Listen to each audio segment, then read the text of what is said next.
hidden deep in the heart of Chicago, amidst the hustle and bustle of a city that's always been synonymous with ambition, lies a mansion whose story has been kept under wraps for centuries, a place once whispered of in the corridors of high society. Its name invoking both awe and intrigue, Marshall Field House stands as a silent witness to a time when power, wealth, and secrecy intermingled to shape the course of a nation. This mansion, though grand in its physicality, has always held more than just stone and mortar. It holds tales of fortune, scandal, and untold mysteries that have left a mark not only on Chicago's history, but on the very foundations of the American elite. Constructed in Ezra's 1873, at a time when the city was becoming the epicenter of trade and commerce, Sir Marshall Field House was built by one of the most famous names in American retail and business, Marshall Field himself. Field, a retail magnate whose name would eventually be synonymous with luxury and innovation, sought to create not just a residence, but a monument to his success. Yet, the true purpose behind this lavish mansion and why it was constructed in such an isolated part of the city remains a subject of fascination. Marshall Field was known not only for his commercial achievements, but also for his larger-than-life ambitions. The mansion was envisioned as the ultimate symbol of his wealth and power, a residence that would showcase his social standing in the rapidly growing metropolis of Chicago. But unlike many of the city's other grand residences, Field's mansion was not located in the heart of downtown surrounded by the throes of urban life. Instead, it was situated in a more isolated part of Chicago, an area that at the time was considered somewhat removed from the city's bustling business districts. The mansion's location immediately raises questions. Why here? Why in a spot that was not immediately within reach of the city's center of commerce, politics, and cultural life? Was it a deliberate choice made to create a sanctuary for Field away from the prying eyes of the public? Or was there another reason, perhaps a more hidden motive, behind the mansion's construction in this secluded corner of the city? These questions linger like a dark cloud over the mansion's origins, setting the stage for a narrative steeped in mystery and intrigue. The true reason behind the mansion's placement remains uncertain, but one theory posits that it was meant to be a statement, not just a residence, but a declaration of Field's influence. Perhaps it was designed to stand apart from the crowded and competitive world of business, a quiet testament to the power that wealth can bring, away from the commotion of urban life. The mansion, standing as it did in isolation, became a symbol not of the busy world of business, but of the quieter, more hidden worlds of influence that the wealthy could access. There is a legend that surrounds the mansion, one that has circulated among the city's oldest families for generations. The story goes that the mansion was built not only to serve as a home for Marshall Field and his family, but also to house some of his most clandestine operations. There are whispers of secret meetings taking place behind closed doors with influential figures from both political and business circles coming to the mansion for private discussions. These meetings, it is said, were not always about business, but about matters of great import, matters that were never meant to see the light of day. Was our Marshall Field House a place where the foundation of corporate empires was laid in whispered conversations away from the public eye? The mansion's grand design, its location, and the secrecy surrounding its construction point to something greater than just a family home. Field's success as a businessman and his association with powerful figures could have made this mansion a place for important decisions to be made, a retreat for the elite, far from the eyes of ordinary Chicagoans. As the mansion rose from the ground, so too did the stories about the dealings that took place within its walls. And these stories have only deepened the mansion's reputation as a place of mystery. There was, of course, the matter of its architectural grandeur, which only further fueled the rumors of hidden purposes. Marshall Field House wasn't just any mansion. It was designed by Henry Ives Cobb, one of the premier architects of the time. Cobb, known for his ability to design functional yet magnificent buildings, was tasked with creating a residence that would not only meet Field's needs, but also represent his stature in the world. The mansion would be filled with soaring ceilings, vast halls, and intricate design elements that would rival the finest buildings of the period. Every room was built with purpose, each serving a specific function: to entertain, to impress, and perhaps to conceal. The house itself, while striking in its opulence, also held something enigmatic in its design. Many of the rooms were said to be hidden, tucked away in the far reaches of the mansion's sprawling layout. These hidden spaces only fueled speculation about what went on within the mansion's walls. Were these rooms intended to keep things secret, to shelter clandestine operations, or were they simply part of a larger plan to make the house seem even more grand than it already was? In the years following its completion, the mansion became a symbol of Field's success. But even as it became a fixture in Chicago's elite social scene, there were murmurs of a darker side to the mansion's story. Its location, isolated from the rest of the city, became a subject of debate among local residents. Was it an attempt to create privacy, or did it represent something more? A desire to be closer to the powerful forces that Field engaged with in his business dealings. The mansion's design, too, was scrutinized for its enigmatic qualities. There were rumors that the house contained secret passages and hidden rooms, and that these were used not only for storing valuables, but also for conducting private and sometimes questionable activities. As the years passed, the mansion's mysteries only grew. Today, it stands as a reminder of a time when Chicago was still finding its footing as a major American city, and Marshall Field was one of the most powerful figures in the business world. But even as the mansion became a symbol of success, it has never shaken the air of secrecy that surrounds its beginnings.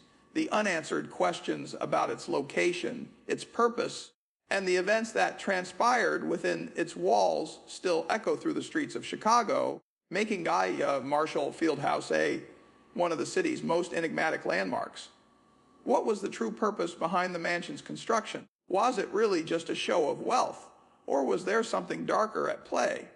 These are questions that still linger in the corners of the mansion unanswered, and perhaps as the mansion stands today, it continues to hold secrets that are yet to be revealed, secrets that only those with the courage to explore its past might uncover. The creation of Marshall Field House was no ordinary construction project. It was a monumental endeavor that reflected the larger-than-life vision of its creator, Marshall Field. To understand the mansion's creation, one must delve not just into the physical labor of building it, but into the larger ambitions that shaped the design and purpose of the house. This was not merely a residence, but a statement, an embodiment of Field's power, wealth, and influence. Why was this mansion built? At the core of Marshall Field's decision to build such an extravagant mansion was his desire to solidify his place in the rapidly industrializing world of late 19th century America. Field, who made his fortune through his retail empire, understood the importance of outward symbols of success. For him, the mansion was more than just a home. It was a testament to his achievements and an extension of his identity. It would serve as the epicenter of his social life and a home for his family, but it would also become a tool to further elevate his public standing. The construction of the mansion occurred at a time when Chicago was emerging as a global center of commerce and culture, thanks in no small part to its bustling industries and the wealth of its elite. The city was on the rise, and Field, a man whose business acumen had made him a household name, sought to ensure that his own legacy would be cemented in the fabric of the city's history. Field's Marshall Field and Company was one of the most successful department stores in the world, and the mansion would serve as a symbol of that success, not just for the Field family, but for the American business elite at large. Field chose Henry Ives Cobb, one of the era's most respected architects, to bring his vision to life. Cobb, known for his designs that balanced both beauty and function, was tasked with creating a structure that was not only grand in appearance, but would also serve as a hub for social and business gatherings. Field's requirements for the mansion were simple but ambitious. It needed to exude wealth and power, stand as a symbol of his social stature, and provide ample space for his family's needs, all while catering to his need for privacy and security. The architect and design Henry Ives Cobb was no stranger to designing luxurious estates, and his expertise was evident in the creation of Marshall Field House. Cobb's design was influenced by the Italianate and Second Empire architectural styles, both of which were highly popular at the time and conveyed a sense of grandeur and sophistication. These styles were characterized by as-high mansard roofs, deep eaves, ornate cornices, and large windows that let in plenty of natural light. The mansion was built to be an architectural masterpiece, one that would stand the test of time and serve as a beacon of Marshall Field's success. The building itself was expansive, with multiple floors, a grand central staircase, and several ars salons and ars ballrooms that would become the site of some of the city's most extravagant gatherings. Cobb's use of other high-quality materials, are from the polished marble floors to the ornate woodwork, ensured that every inch of the mansion exuded luxury and attention to detail. At the time, the mansion's scale was considered unmatched. It was not just the size of the building that made it special, but the level of detail that went into every aspect of its construction. The marble staircases that spiraled upwards, the elaborate art mosaic floors, the ars gold leafing in the ceilings, all of these elements combined to create a structure that was intended to leave anyone who entered in awe. The interior design was no less impressive. Each room was designed with a specific purpose in mind, whether for entertaining, business meetings, or private retreats. The Grand Ballroom, for example, was an elegant space meant to accommodate large social gatherings, complete with soaring ceilings and vast windows that opened up to the mansion's grounds. For Field, the mansion was not just a private home, but also a space to entertain political figures, business leaders, and cultural icons, all of whom would be invited to his lavish parties. For us, challenges of construction, the creation of Marshall Field House was not without its challenges. The initial site chosen for the mansion, though isolated, was far from ideal in terms of the logistics of construction. The area, while spacious, was still in the early stages of development. The land was marshy, requiring substantial work to ensure that the foundation would be solid enough to support the massive structure.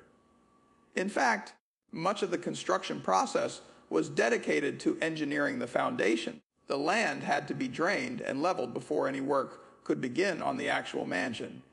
To address these issues, advanced engineering techniques were employed, including deep foundation pilings, to ensure the stability of the mansion. The entire project required careful planning and the coordination of multiple contractors and laborers.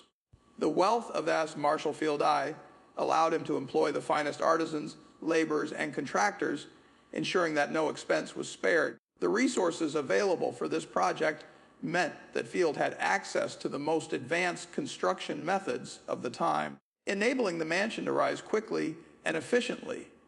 While the logistical challenges were significant, the wealth of Field and his empire ensured that these obstacles were quickly overcome. A monument to power.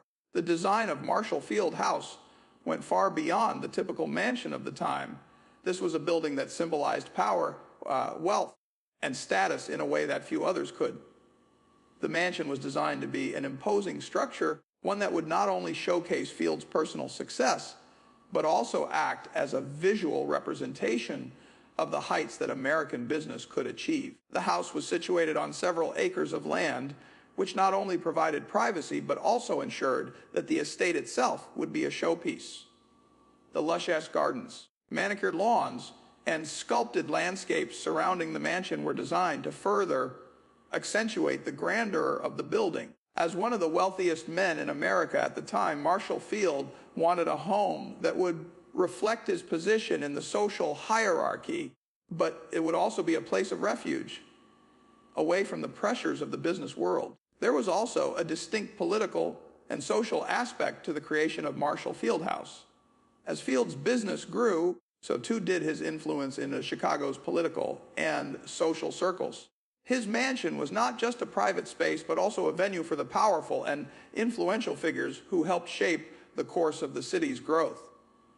Business deals, political discussions, and artistic collaborations took place within these walls. The mansion became a gathering point for Chicago's elite. where the lines between business, politics, and high society often blurred. Factura's significance of the mansion's locations. The location of Marshall Field House has long been a subject of intrigue. Why did Field choose this isolated spot for his grand mansion? While the area around it was not yet fully developed at the time, Field's decision to build on this site can be seen as a conscious choice to create a private sanctuary. The isolation allowed him to retreat from the public eye, away from the prying eyes of competitors, reporters, and political adversaries. The mansion's distance from the city center also allowed Field to establish a sense of exclusivity. By placing his home in a more remote location, Field ensured that only those who were invited would experience the mansion in its full grandeur. This distance from the public sphere symbolized not just physical separation, but also the divide between the world of business and the world of power, a world that Marshall Field occupied with ease. The mansion, when completed, stood as a monument to Marshall Field's vision and ambition. It was not just a building, but an expression of his success, a place where his business empire was celebrated and where his personal influence could be felt. In the coming years, it would become the backdrop for social gatherings that defined an era of American history. And in its grandeur and mystery, it would come to embody all that was powerful and captivating about the man who built it. In the early days, Marshall Field House was more than just a residence. It became the epicenter of Chicago's elite society. As Marshall Field's wealth and influence grew, so did the significance of the mansion. The original inhabitants of the house, Marshall Field and his family, were not only pillars of Chicago's high society, but also influential figures in the world of business, politics, and culture. The mansion was not just a place to live. It was a stage upon which the drama of Chicago's power players unfolded. Marshall Field, who built his fortune through his groundbreaking department store, was a man of great ambition. The mansion was his personal symbol, a grand testament to his success and his place in the emerging elite. But Field's vision for the house went beyond personal luxury. The mansion was designed to be a venue for gatherings of Chicago's wealthiest and most influential figures. It wasn't just a private home. It was a meeting place for the city's power brokers. Chicago's industrial elite, political figures, and cultural icons would find themselves at Field's residence for grand parties, meetings, and private gatherings. The mansion served a multifaceted role during its early days. On the one hand, it was a luxurious and private retreat for Field's family, providing them with an escape from the bustling city. On the other hand, it was a site for business dealings, social affairs, and intellectual exchanges. The grand rooms and vast halls of the mansion hosted some of the most important social events of the time. In a way, it became a private country club where the powerful gathered to discuss matters that would shape the future of the city and, in some cases, the nation. Field's role in shaping the future of Chicago extended beyond the walls of his mansion. He was heavily involved in the city's cultural and economic growth, and the mansion reflected his influence. His status as a business magnate and philanthropist meant that the mansion was often the site of meetings that shaped the course of the city's development. While many saw Field as just a businessman, the mansion revealed a deeper side to his character, one that was deeply involved in the intellectual and social fabric of Chicago. The Field family's role as patrons of the arts, as well as their influence in shaping local and national policy, meant that the mansion became a gathering place for thinkers, artists, and politicians. Despite its grandeur and the wealth it represented, there were also rumors that surrounded the mansion. While the public viewed Marshall Field as a successful businessman and philanthropist, there were whispers of darker dealings that took place behind the closed doors of the mansion. Some suggest that the mansion was not just a residence for social events, but also a place where political alliances were made in secret and business deals were struck away from the public's watchful eye. The mansion's layout, with its hidden rooms and expansive halls, seemed to reflect a hidden agenda. The fact that the mansion was positioned away from the public eye only added to the mystery. The mansion's design, which included multiple rooms for hosting guests, was ideal for Field's social ambitions. The S ballroom, with its soaring ceilings and intricate architectural details, became the heart of the mansion's social life. It was a place for extravagant parties where the city's elite gathered to celebrate, conduct business, and build relationships. Field used these gatherings not only as a means of entertaining, but also as opportunities to expand his influence. His private life was very much intertwined with the public world, and the mansion served as a bridge between these two spheres. As a successful businessman, Marshall Field understood the importance of maintaining a high public profile. He saw his mansion as a way to further his influence by hosting gatherings of like-minded individuals who could help him achieve his goals. In addition to the grand parties and business meetings, the mansion also became a site for more intimate gatherings. The Czar's library and study rooms were frequently used by Field and his close associates for private discussions. The mansion, in this sense, was more than just a place for entertainment. It was a tool for conducting the business of both family and empire. Marshall Field had built a residence that was meant to reflect not just his success, but his influence. As much as the mansion was a home, it was also a powerful statement of who Field was and what he had achieved. As the years passed, the mansion would evolve and change, just as the city of Chicago did. Marshall Field's influence continued to grow, and his mansion became more than just a private residence. It was a symbol of the changing social and political landscape of Chicago. The early days of Marshall Field House set the stage for its future role as not just a home, but a lasting legacy of the power and influence that Marshall Field had over the city. The mansion was more than just a place to live. It was a place where history was made, where powerful alliances were formed, and where the future of Chicago and its elite was shaped. Even as Field's business empire expanded and his influence in the city grew, the mansion remained a central part of his life. It became a space where the boundaries between private life and public life were often blurred.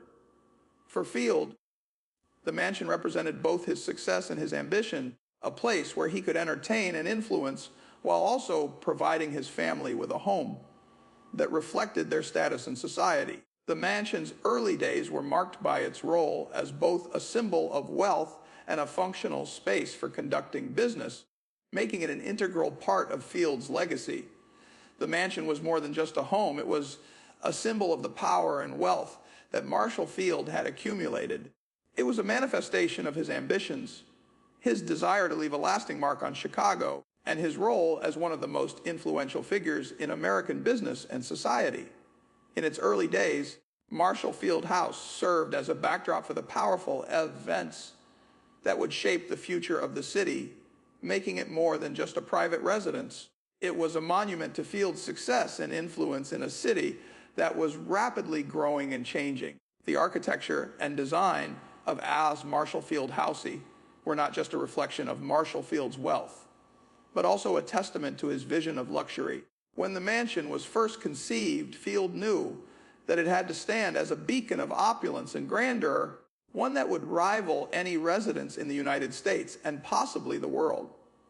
Its purpose was not only to impress but to overwhelm, leaving no question in the minds of visitors about the social stature of its owner. The mansion itself was designed to dazzle.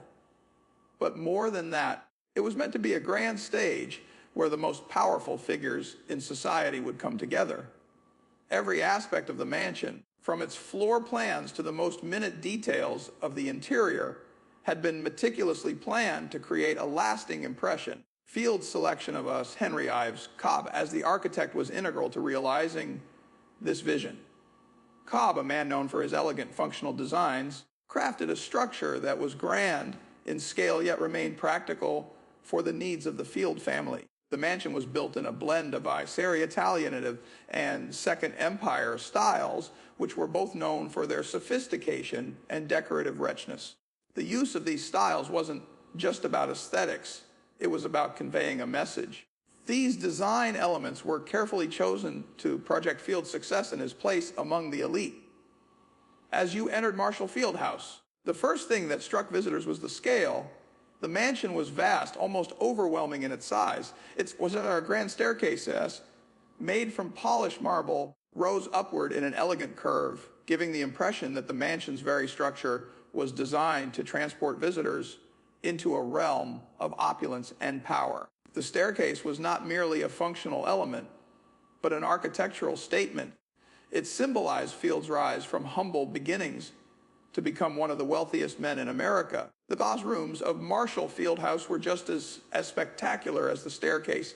The mansion originally boasted 20 rooms, each one carefully designed to reflect the wealth and status of the Field family. The salons and ballrooms were vast, with soaring ceilings that allowed for chandeliers of stunning proportions to hang from above, casting a warm glow over the magnificent spaces. The rooms were adorned with richly detailed woodwork and marble columns, each piece chosen for its quality and its ability to contribute to the overall luxurious feel of the mansion. Visitors were often struck by the grandeur of the living spaces, but also by the careful attention given to every detail. Field was also deeply involved in the interior design of his mansion, unlike some wealthy patrons who left their homes entirely in the hands of their architects and designers.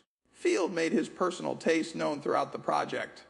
The result was a home that was both as elegant and personal, a blend of luxury and practicality that suited Field's character. For instance, the furnishings in each room were chosen with great care, each piece reflecting both Field's wealth and his refined taste. Velvet and silk fabrics adorned the walls and furniture, and the artwork displayed was not just for decoration, but to further establish Field's identity as a patron of the arts. Each room within Marshall Field House had its purpose and was designed to maximize the space's functionality. The ballroom was one of the central features of the mansion, a space designed not just for personal enjoyment, but to entertain and impress. The library was another essential feature with its towering bookshelves and rich wood paneling. This was not just a room for reading. It was a space that embodied Field's intellectual side, the study. Meanwhile, was a more private space where Field could retreat from the public eye and conduct his business dealings away from the prying eyes of the social elite. While the mansion was intended to be a space of luxury and grandeur, it was also designed to provide for the practical needs of the Field family. The Ayers' kitchen and staff quarters were located in the back of the house, ensuring that the family's daily routines could be carried out with efficiency and minimal disruption. At the same time, these spaces were still built with the same attention to detail as the more public rooms. The zoo's servant quarters were outfitted with the finest furnishings available at the time, ensuring that Field staff would be both comfortable and properly accommodated. Beyond the rooms of the mansion itself, the grounds were just as important to Field's vision of luxury. The mansion sat on a sprawling estate with meticulously manicured lawns and well-maintained gardens. The gardens were designed to reflect the grandeur of the mansion, with expansive flower beds, elegant statues, and intricate water features. Field's garden was not just a retreat for the family, but an extension of the mansion's beauty. The lost fountains and ornamental trees added to the mansion's luxurious aesthetic, making the entire estate seem more like a palace than a private residence. The mansion was built on several acres of land, which meant there was ample space for privacy and for entertaining guests on a grand scale. Field often hosted elaborate outdoor events, from garden parties to charity galas. These outdoor gatherings were an extension of the mansion's luxury, providing guests with the chance to enjoy the beauty of the grounds while basking in the grandeur of Field's social status. The expansive grounds also allowed Field to indulge in his passion for nature, creating a private oasis that was a true extension of his wealth and power. In terms of laws or technological innovation, Marshall Field House was a beacon of modernity. The mansion was outfitted with the latest amenities of the time, including advanced heating systems and plumbing, which were groundbreaking for the period. The mansion was also one of the first in Chicago to feature electric lighting, a sign of Field's desire to keep up with the latest trends in technology. These modern conveniences were incorporated seamlessly into the mansion's design, ensuring that it not only served as a statement of wealth, but also provided the comforts that would be expected in a grand home. The mansion's Zera's architectural features were as much about form as they were about function. Each element of the house was designed to create a specific effect. The high ceilings and expansive windows allowed natural light to flood into the rooms, creating a bright and airy environment that contrasted with the dark, heavy furnishings. The mansion was designed to be a space that was both grand and inviting, with a layout that allowed for both formal and informal gatherings to take place. Marshall Field House stood as the pinnacle of luxury. The mansion was not just a place of personal retreat, but a monument to Field's success and vision. Every room, every hallway, every piece of furniture was a reflection of his ambition and his desire to create a lasting legacy. As guests walked through the grand rooms and admired the intricate details, it was clear that the mansion was more than just a house. It was a statement of the power and wealth that Field had achieved. As time passed, the mansion would see changes and renovations, but its core purpose would always remain the same, to be a lasting symbol of Marshall Field's remarkable life and career. The mansion would stand for decades as a testament to the heights that could be achieved through ambition, vision, and an unyielding desire for excellence. The luxury that Field imbued in every aspect of the mansion's design would continue to capture the imagination of anyone who walked through its doors. The waxed gardens and grounds surrounding Marshall Field houses were as much a part of the mansion's allure as the architecture and interiors. In fact, the landscape itself became a key element in creating the grandeur that was synonymous with Marshall Field's name. The mansion wasn't just a residence. It was a statement that extended far beyond its walls, influencing the entire environment in which it stood. When Field envisioned his mansion, he understood that the exterior of the house had to be just as remarkable as the structure itself, serving as both a reflection of his wealth and a source of pride. Upon arrival at Marshall Field houses, visitors were immediately struck by the scale of the grounds. The mansion sat on several acres of land, and Field spared no expense in shaping the environment around his home. The grounds were meticulously designed to reflect his elevated status and to complement the mansion's opulent architecture. A sprawling garden area greeted visitors, where lush greenery and meticulously arranged flower beds created a sense of tranquility and beauty. The gardens themselves were laid out with an artist's eye, blending formal symmetry with more natural elements, creating a landscape that was both awe-inspiring and serene. At the center of the estate was an expansive lawn that stretched outward, framed by carefully chosen trees and bushes. These elements were designed not only for aesthetic appeal, but also to provide a sense of seclusion and privacy. Field was known to host elaborate outdoor parties and events, and the size of the grounds allowed him to do so with ease. The space was perfect for grand garden parties, summer galas, and other social gatherings that showcased his wealth and influence.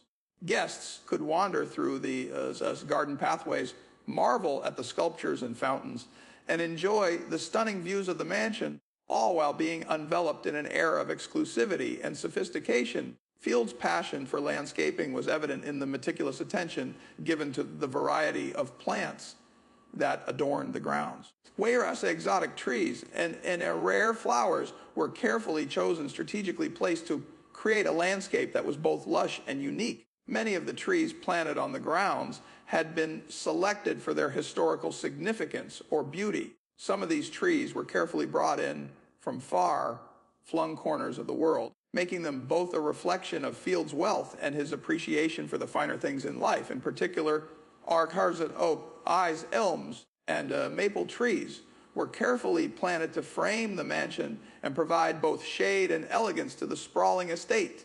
Their towering presence gave the entire property a sense of majesty, making the grounds feel as if they were part of a living, breathing piece of art. The gardens also featured a series of water features that added to the sense of grandeur. A large fountain situated at the center of the garden was a focal point, with its intricate carvings and cascading water serving as a visual centerpiece. The sound of running water added to the tranquility of the space, offering a soothing contrast to the hustle and bustle of city life that was just a short distance away. In addition to the fountain, there were smaller reflecting pools and ornamental ponds carefully designed to add to the atmosphere of calm. These water features were not only a visual delight, but also played an important role in maintaining the ambience of the mansion. They added an element of peace, making the estate feel like a private retreat from the world outside.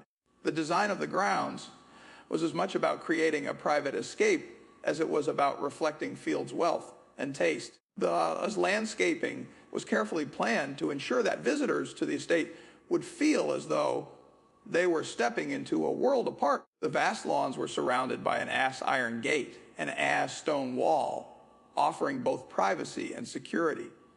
The mansion's placement on the property was strategic, set back from the road and behind a series of tall trees. It ensured that Field's family could live in seclusion while still hosting the most influential figures in the city.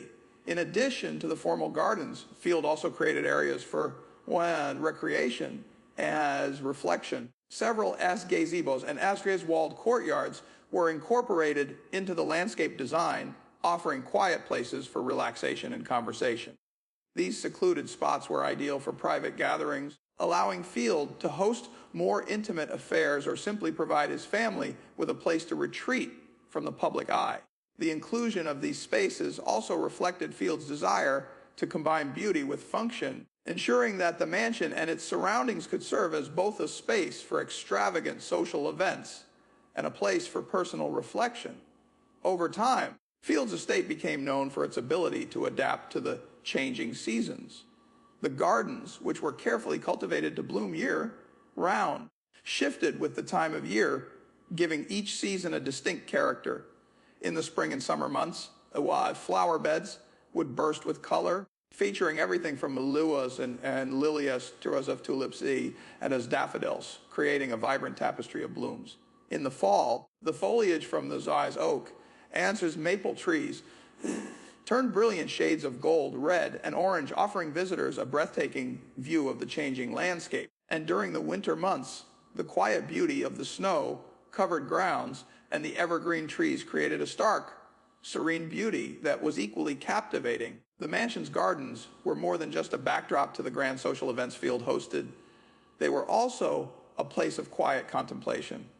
Field, who had long been involved in the arts and intellectual circles, found solace in the beauty of nature, and the gardens were a reflection of his personal connection to the land, whether for entertaining guests or for personal reflection. The grounds of Marshall Field House were as integral to the mansion's legacy as its architecture. The landscape became an extension of Field's vision, one that allowed the mansion to stand not only as a symbol of wealth, but as a sanctuary for those who lived and visited there. The grandeur of the mansion was not limited to the house itself. It extended to the surrounding grounds, which were carefully designed to reflect Field's social standing and love for nature. The gardens and landscape around Bass Marshall Field House became as much a part of its legacy as the structure itself, offering beauty, serenity, and a sense of exclusivity. As the mansion stood through the decades, the grounds remained a symbol of the wealth and elegance that Marshall Field had cultivated, providing a lasting testament to his vision and his place in the history of Chicago's elite. Over the years, Marshall Field House underwent several key renovations and transformations, each of which reflected the evolving needs of the property and the changing times. The original construction, while magnificent, was not immune to the pressures of time, wear, and the inevitable technological advancements that reshaped the world. With every new generation of owners, the mansion adapted, as was typical for grand homes of its era, ensuring that it remained a functional, modern residence while preserving the grandeur that Marshall Field had envisioned. These renovations not only altered the structure of the mansion, but also ensured that it continued to meet the demands of both the Field family and the larger social and business world in which they thrived. The first set of significant renovations came shortly after the mansion's completion. As Marshall Field's wealth continued to grow, so too did his desires for a home that reflected his expanding empire. The original design, while grand by the standards of the time, was soon found to be lacking in certain areas. Field's ambition to host the most prestigious gatherings in Chicago and to maintain a residence that would reflect his place among the nation's elite demanded upgrades. One of the first changes made to the mansion was the expansion of the Ars ballroom. The original ballroom, while elegant, was not quite large enough to accommodate the large crowds that Field wanted to host for his famous galas. The space was expanded, and new, more luxurious features were added, including crystal chandeliers as gold-trimmed moldings and marble floors. These enhancements not only elevated the ballroom to the heights of luxury, but also ensured that it would remain a fitting venue for the grand social gatherings that Field hosted. These Ars salon areas were similarly expanded and updated to ensure that Field's guests could be entertained in the finest surroundings. The Ras Kitchen and Oz staff quarters also underwent substantial changes. Initially designed for basic functionality, these areas were upgraded to meet the demands of a growing household. With the increased number of guests and staff that the mansion entertained, more space was needed for cooking and serving large meals. The kitchen was modernized with the latest cooking appliances of the time, ensuring that it could keep up with the demands of hosting lavish banquets and parties. Similarly, the staff quarters were reconfigured to provide better living spaces for the household staff, who worked tirelessly behind the scenes to ensure the mansion operated smoothly. As Chicago continued to grow, so did its infrastructure, and the Field family soon found themselves needing additional privacy and space. As a result, the mansion was reconfigured to include more private spaces for the family, including several new bedrooms, a library, and a more secluded study. These renovations were aimed at providing the family with a more private, comfortable retreat away from the prying eyes of Chicago's elite. The study, in particular, was expanded to allow Field a space where he could conduct business, read, or simply escape from the social pressures of his public life. Another major renovation came in the early 20th century when the Vars interior design of the mansion was updated to reflect the tastes of the new generation of wealthy individuals. The original design, though timeless, was starting to look somewhat outdated. New furnishings were brought in, incorporating Moore's modern designs, and the walls were repainted in lighter, more neutral colors, a trend that had become fashionable in the early 1900s. The mansion's art collection was also updated during this time, with new pieces being added that were more in line with the changing tastes of the artistic community. The growing popularity of Urza electric lighting in the early 20th century meant that the mansion needed to be updated to reflect the latest in technological advancements. Marshall Field House had originally been outfitted with gas lighting, but with the advent of electric power, the mansion's lighting system was completely overhauled. This renovation not only provided the mansion with better, more reliable lighting, but also helped it maintain its place as a symbol of modernity and progress. The early 20th century also brought with it new challenges in terms of Vars' modern conveniences. The city of Chicago had grown rapidly, and with that growth came the need for updated plumbing, heating, and cooling systems. As the mansion aged, these systems had to be completely overhauled to ensure that the property remained comfortable for its residents. The plumbing, in particular, was a major focus of renovation, with new bathrooms and more advanced sewage systems being installed to keep up with the increasing demands of the house. As the years wore on, the Marshall Field House was passed through several generations of ownership, each of whom made their mark on the mansion. However, with each change in ownership came a shift in priorities. The original grandeur of the mansion was maintained, but new owners, while respecting the house's history, sought to modernize it in ways that reflected the tastes and needs of the time. In the mid-20th century, as the neighborhood surrounding the mansion began to change, further renovations took place to help the mansion adapt to its new environment. The addition of Vars' modern security features became a priority as the mansion was located in a growing city that had become a center of urban life. Eyes fencing was added to the perimeter of the estate, and as security gates were installed to ensure that the family could enjoy their home without worry. These changes were practical but also necessary, as the mansion's proximity to a bustling city had created new challenges in terms of privacy and security. The most recent renovations, which took place in the latter half of the 20th century, focused on preserving the mansion's historical charm while adapting it for modern living. Oz-era restoration experts were brought in to ensure that the mansion retained its original character while updating it to meet the needs of the contemporary world. These renovations included the restoration of many of the mansion's key architectural features, including its ornate d'Arcis woodwork, marble staircases, and Dykar decorative ceilings there. The gardens surrounding the mansion were also restored to their former glory with the addition of more As native plants and As historic landscaping elements that had been part of the original design. While each renovation added new layers to the history of Ayer's Marshall Field House, they all shared a common goal: to ensure that the mansion remained relevant and functional through the changing eras, while preserving the legacy of Marshall Field's vision. The renovations did not simply serve to update the mansion, but also to ensure that it remained a symbol of Wasar's luxuries, wealth, and sex power, even as the city around it changed. By the time the mansion entered the modern era, it had undergone transformations that allowed it to remain a relevant and prestigious space, one that reflected not just the changing tastes and needs of its inhabitants, but also the evolving culture and society of Chicago. Through every renovation, Field's legacy lived on, and the mansion continued to stand as a testament to his success and his lasting influence in the city.